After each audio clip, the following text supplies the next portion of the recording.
বিএনপির মন্ত্রী না, আমি বিএনপির এমপি না, আমি জনগণের এমপি, আমি জনগণের মন্ত্রী। মোহাম্মদপুর থানায় 550টা নতুন সিসিটিভি আমরা লাগাচ্ছি সব হটস্পটে, ক্রাইম হটস্পটগুলোতে। মোহাম্মদপুর থানার অধীনে যতগুলো টহলের গাড়ি আছে আমরা এই গাড়ির সংখ্যা বাড়াচ্ছি। আমার সাথে ক্যাম্পেইন হাজার হাজার মানুষ করেছে, অনেক দুষ্ট মানুষ হয়তো করেছে দেখানোর জন্য, আমার সাথে একটু ছবি তোলার জন্য, যে দেখাবে যে এমপি সাহেবের কাছের আমি। না ভাই, আমার কোনো কাছের লোক নাই, আমার কাছে শুধুমাত্র জনগণ। অনেকের চেহারা তারা চেনে না। এখন তারা মাদ্রাসা থেকে এসেছেন না বাইরে অন্য কোথাও থেকে এসেছেন এটা তো আমরা বলতে পারছি না। যে জিনিসটা অসম্ভব সেই জিনিসটা নিয়ে কথা বলা যায় না, যে আমি এতদিনের মধ্যে 90 ভাগ বা 100 ভাগ করতে পারবো। আমরা যেটা আপনাদেরকে বলতে পারি, এতদিনের মধ্যে এই কাজগুলো আমরা করব। এই কাজগুলোর রেজাল্ট 100 ভাগ ঠিক হয়ে যেতে পারে, বা এই কাজগুলোর রেজাল্টে 30 ভাগ ঠিক হতে পারে, 25 ভাগ ঠিক হতে পারে, সেটা তখন জানবো। যদি অল্প ঠিক হয় তাহলে আবার নতুন কাজ নিব এটা ঠিক করবার জন্য। তো আমরা কি করব এইটা আপনাদেরকে আমি টাইমলাইন দিয়ে বলতে পারি, কি রেজাল্ট হবে এটা তো টাইমলাইন দিয়ে বলতে পারছি না। তবে আমাদের প্রচেষ্টা থাকবে, আমরা যে জিনিসগুলো ইতিমধ্যে করছি, আমাদের এলাকায় যতগুলো এলাকা আছে সব জায়গায়, যেমন মনে করেন মোহাম্মদপুর থানায় 550টা নতুন সিসিটিভি আমরা লাগাচ্ছি সব হটস্পটে, ক্রাইম হটস্পটগুলোতে।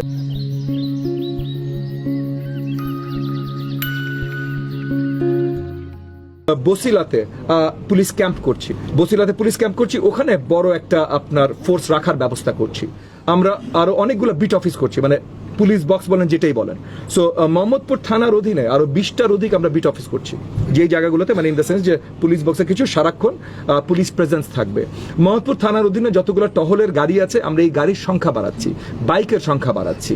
আমরা ট্রাফিক নিয়ন্ত্রণের জন্য কমিউনিটি মানে ওই আপনার ডেপুটাইজড কমিউনিটি পুলিশিং এর ব্যবস্থা, এটা নিয়ে আলোচনা করছি। এটা যদিও অলরেডি আমরা ব্যবস্থা করি, এটা আলোচনায় আছে, ডিসি অফিসের সাথে আমরা আলোচনায় আছি যে এই জিনিসগুলো করব।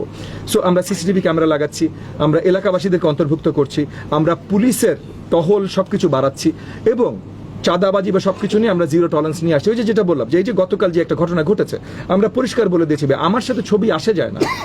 এক নম্বর হলো বিএনপি দলীয় পরিচয় বোধহয় এই লোকটা দিয়েছে, বিএনপি আমি খবর নিয়েছি বিএনপি দলীয় পরিচয়ও তার কোনো পদ পদবি নাই। আর যদি থাকেও ভাই, বিএনপির মন্ত্রী না, আমি বিএনপির এমপি না, আমি জনগণের এমপি, আমি জনগণের মন্ত্রী। এমপি যেমন আমাকে জনগণ বানিয়েছে, তো জনগণের কোনো বিএনপি বা এটা কিছু নাই। আবার মন্ত্রী আমাকে আমাদের নেতা মাননীয় প্রধানমন্ত্রী জনাব তারেক রহমান বানিয়েছেন, এবং জনাব তারেক রহমান পরিষ্কার এজেন্ডা দিয়ে দিয়েছেন সকল ধরনের করাপশনের জিরো টলারেন্স। সো এইখানে আর কোনো ধরনের দলীয় পরিচয় বা কিচ্ছু আসবে যাবে না। আর আপনি যেটা বললেন বাইরের লোকজন, আমরা নেতাকর্মীদের কাছ থেকে যে ফিডব্যাকটা পেয়েছি, বিশেষ করে আমাদের যত জায়গায়, যেমন হায়দার আলী সাহেব, যত জায়গায় যত নেতাকর্মী আহত হয়েছেন তারা সব ওই এলাকার মানুষ। মানে তারা ওই তাদের বয়স যদি 25 হয় বা বয়স 65 হয়, তারা ওই 25 বা 65 বছর ওই এলাকায় থাকেন। ওই এলাকার সবার চেহারা তারা চেনেন। অনেকে তারা দেখেছেন যাদের চেহারা তারা চেনেন, ওই যে যখন জিজ্ঞেস করলেন যে অজ্ঞাত হবে কিনা, অনেকের চেহারা তারা চেনেন। এখন তারা মাদ্রাসা থেকে এসেছেন না বাইরে অন্য কোথাও থেকে এসেছেন এটা তো আমরা বলতে পারছি না। সো ওই জায়গায় পুলিশকে আমরা সেইভাবেই ইনফরমেশন দেবো। শুধুমাত্র একটা প্রতিপক্ষই আমাদের কাছে আমাদের উপরে হামলা করেছে, মানে একটা প্রতিপক্ষেরই বাহিনী হামলা করেছে।